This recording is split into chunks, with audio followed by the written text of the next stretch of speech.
కళాకారులంతా నా బిడ్డలని కదిలి వచ్చిన మన అన్న జయరాజన్న గారికి స్వాగతం. పల్లకి మీద అన్న మాటలలో అన్న పాటలలో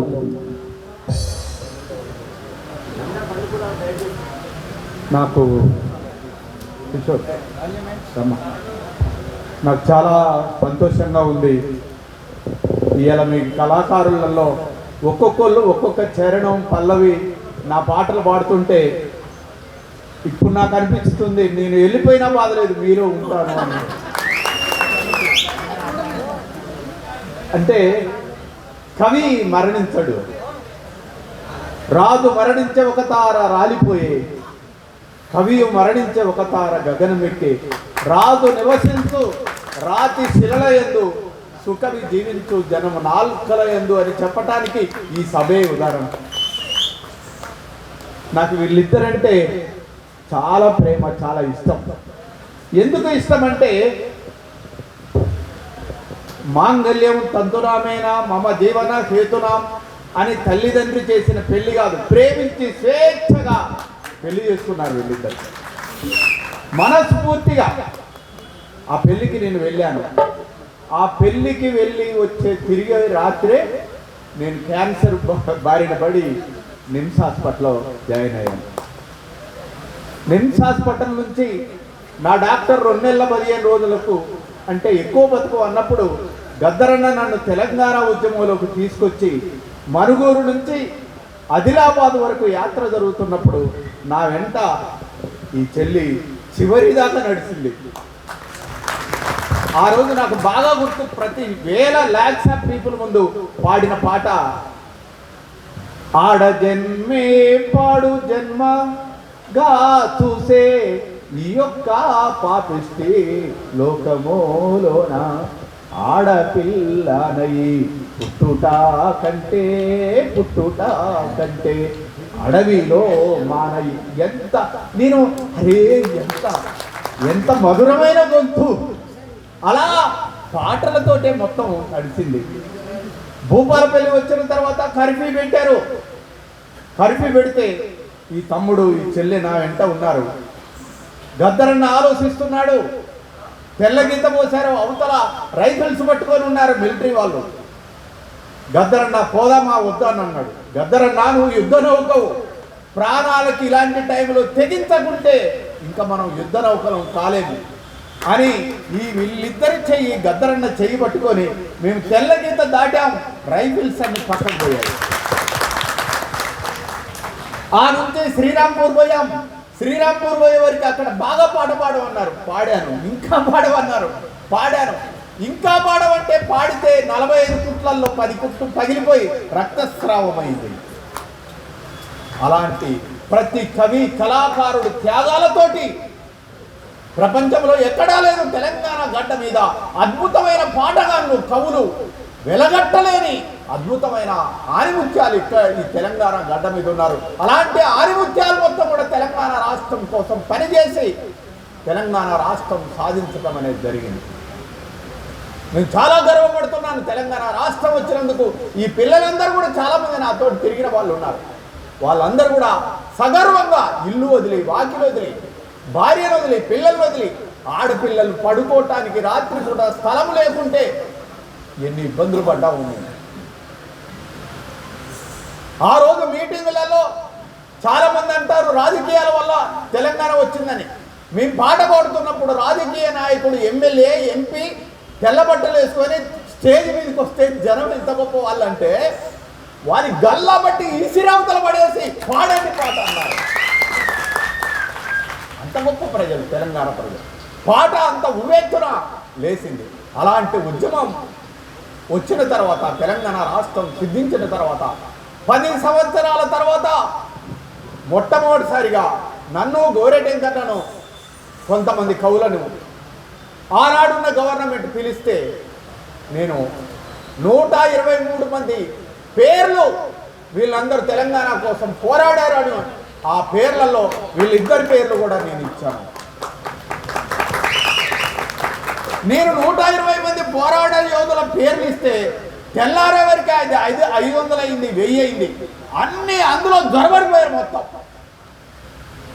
అసలు కష్టపడ్డ పిల్లలకు ఉద్యోగాలు కొంతమంది ఇమ్మలేక వెళ్ళిపోయారు. బాబో ఈ బాధ వీడితోటి మీ ఆడపడతాం రాదు. సాయి చంద్ వెళ్ళిపోయాడు, కిషోర్ వెళ్ళిపోయాడు, ఇలా చాలామంది, ఏపూరి సోమన్న వెళ్ళిపోయాడు. ఇలాంటి వాళ్ళు మొత్తం కూడా నెగల్లేక ఈ బాధ మనం పల్లేమని ఈ 10 సంవత్సరాల కాలంలో బయటికి వెళ్ళిపోయారు. మళ్ళీ ఒక వాతావరణం వచ్చింది. 10 సంవత్సరాలుగా తెలంగాణ రాష్ట్ర గీతం లేకుండా నడిచింది. ఎందుకు? ఓ సుతారి మేస్త్రి, ఓ అట్టాడు వర్గాల వాడు కవిగా ఈ గీతం రాస్తేనా దొరతనం ఎక్కడ పోద్దోనని ఆయన గీతాన్ని 10 సంవత్సరాలు లేకుండా తీసిపారేశారు. తెలంగాణ తల్లి విగ్రహం పెట్టారా అంటే అది ఎక్కడి విగ్రహం? ఉత్తర వండూర్యాలు పెట్టుకొని, కిరీటాలు పెట్టుకొని రాచరికం తల్లిని తీసుకొచ్చారు. నా ఐలమ్మ పల్లె దాంట్లో ఎవరు పల్లె. నేను ఇప్పటికైనా అడుగుతున్నాను వాళ్ళని, ఆ ఉత్తర వైడూర్యాలు కిరీటాలు పెట్టుకొని మీ అక్కలు చెల్లెళ్ళు ఎప్పుడైనా రోడ్ల మీద తిరుగుతారో ఒక్కరోజు అని నేను అడుగుతున్నాను. కాబట్టి రాచరిక వ్యవస్థ పోయి ఓ సుందర సుచందర నందనవనం లాంటి నవభారతాన్ని బాబాసాహెబ్ అంబేద్కర్ ఇచ్చాడు. ఓ ప్రజాస్వామ్యంలోకి వచ్చాము. ఇక్కడ సగటు ఓటరే నిజమైన తెలంగాణ తల్లి. అలాంటి పోరాటంలో పాల్గొన్న అలాంటి 9 మంది ఉద్యమకారుల్ని డబ్బులు, స్థలాలు ఇవన్నీ కొలమానం కాదు. ఇవన్నీ ఏ రోజో వదిలేసాం. మా భార్య పిల్లల్ని వదిలిపెట్టి మేము ఉద్యమంలో పాల్గొన్నాం. దండకారణ్యంలో పాటలన్నీ రాశాం. మీ ఎన్కౌంటర్లో భయపడలేదే, జైలుకి వెళ్ళాం. ఈ రోజు కూడా ఈ రోజు వచ్చిన గవర్నమెంట్ కాడ కూడా మేము తెల్ల కాగితాల మీద మాకు అది మేము ఇది అని మేము ఏ రోజు కూడా ఈ 9 మంది అడగలేదు. కానీ గవర్నమెంట్ వచ్చిన తర్వాత 9 మంది ఉద్యమకారులను గుర్తించింది. ఈ పరంపర ఒక్కరోజుతో ఆగదిగా చాలా మంది ఇందులో ఉన్న నా బిడ్డలందరికీ కూడా, పోరాటంలో పాల్గొన్న వాళ్ళందరికీ కూడా తిరిగి ఉద్యోగాలు వస్తాయి. ఈ పరంపర ఆగదు. తెలంగాణ కోసం పోరాడి అమరులైన వాళ్ళందరినీ కూడా ప్రతి సంవత్సరం ఇలా ప్రకటిస్తూనే గవర్నమెంట్ వెళ్ళాలని నేను కోరుకుంటున్నా. వెళ్ళకుంటేనే అలాంటి వాళ్ళం తిరిగి కూడా ఈ గవర్నమెంట్ వ్యతిరేకంగా పాటలు రాస్తాం.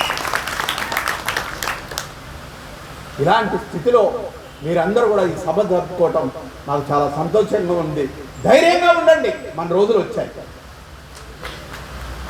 కాబట్టి ప్రతి సంవత్సరం ఇలాంటి అమరత్వం పొందిన కళాకారులు, ఇలాంటి పేదరికం, ఇందులో అందరూ వాళ్ళు ఎవరండి? గూడంజన్న ఎన్ని బాధలు పడ్డాడు కిషోర్.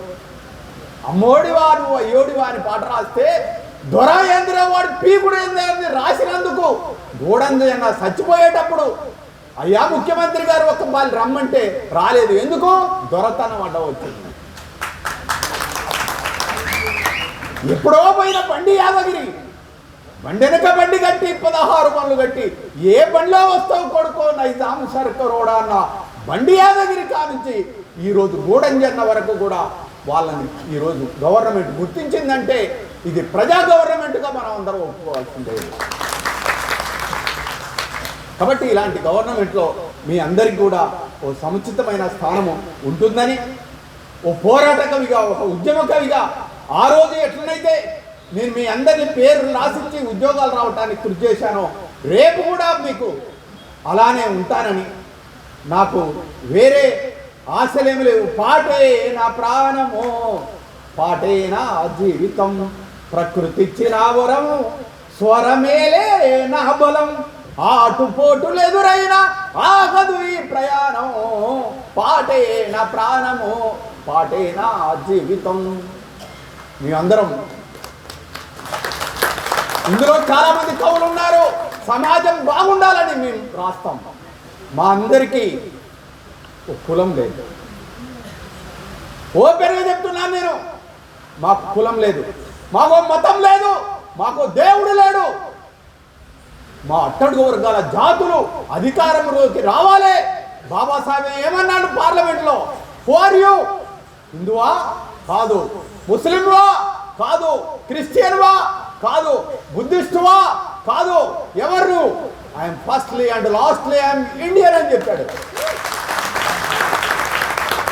బాబాసాహెబ్ అంబేద్కర్కు అసలైన సిసలైన వారసులం, ఈ దేశ పౌరులం. మమ్మల్ని ఎవడైనా కులానికి ఎంత కడితే మీ దుగుత్సాకరమైన వాడు అపార్ట్మెంట్ కొంటున్నాను, నేను అపార్ట్మెంట్ కొంటున్నాను, వాడు విమానంలో ఎక్కుతున్నాడు, నేను ఎక్కుతున్నాను, నీ బిడ్డలు అమెరికాలో ఉన్నారు, నా బిడ్డల్లో అమెరికాలో ఉన్నారు, ఇంకా కులం ఏంటిరా? మేమందరం భారతీయులం. కాబట్టి ఈ బిడ్డలందరిని ఎంబటేసుకొని, తమ్ముళ్ళందరిని ఎంబటేసుకొని గవర్నమెంట్ నిన్నటి 10 సంవత్సరాల గవర్నమెంట్ ఎక్కడైతే అన్యాయం చేసిందో దాన్ని సరిచేయడానికి నా వంతు కృషి చేస్తానని తెలియజేస్తూ మీ అందరికీ విప్లవాభినందనలు తెలియజేస్తున్నాను.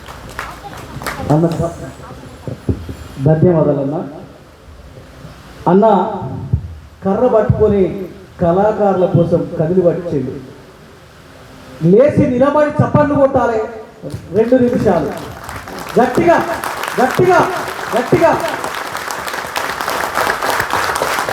అన్న మీరు మొదలు పెట్టగానే నేను ఉన్నా లేకున్నా నా పాట మీరంతా కొనసాగిస్తారని చెప్పి ఆ మాట అనద్దన్నా.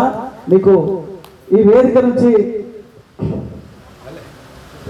వినమ్రంగా చెప్తున్నా, ఈ కళాకారుల కోసం కదిలి వచ్చినందుకు కృతజ్ఞతలన్నా, ధన్యవాదాలన్నా.